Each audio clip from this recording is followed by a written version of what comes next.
Caw, caw. The ravens in the forest are unhappy. Every animal in the forest makes its own sounds. Amidst the variety of tones, volumes, and noises, a cacophony arises, creating absolute disharmony.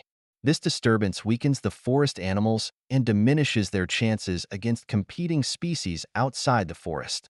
The psychological balance of the forest inhabitants is disrupted, potentially leading to depression, psychosis, and neurosis.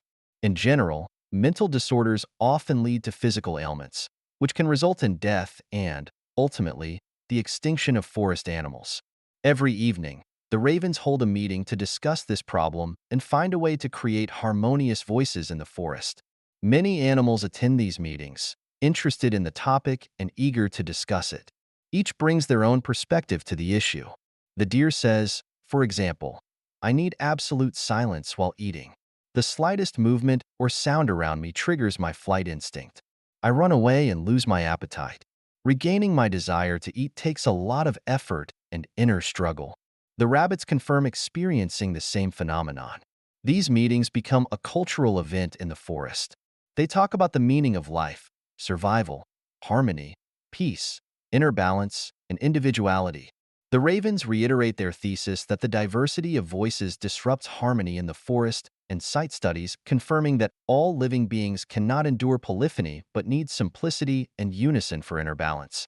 Unfortunately, there are too many different sounds in the forest: deep, sharp, quiet, dark, loud, thin, various sequences, and monotones.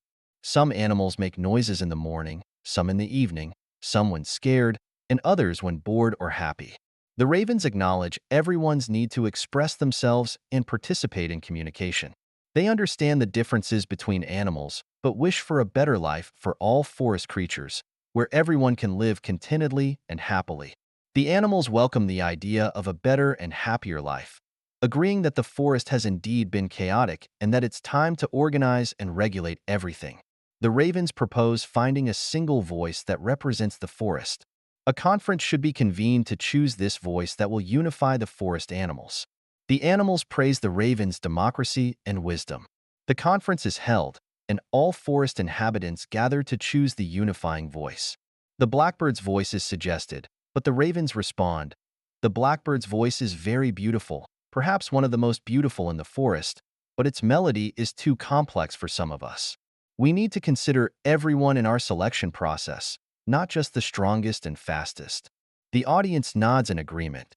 Some animals suggest the owl's hoo-hoo, as it's simple, with only 2 syllables. The ravens agree it's catchy but note that the deep sound uu is not prominent enough and only useful at night. Someone suggests the deer's bellowing, but the ravens point out it's rarely heard and hollow.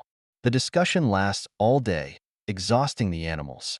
Every animal's voice is analyzed, weighed for pros and cons. One voice remains unexamined: the ravens. The ravens accept the suggestion, saying, "Our caw is a good choice. It's simple, 1 syllable, neither too dark nor too bright, making it effective." The tired assembly nods in agreement, eager to return home. The ravens add, "Okay, but we need your signatures to authorize us ravens to conduct voice training in the forest." One by one, the animals sign, eager to leave.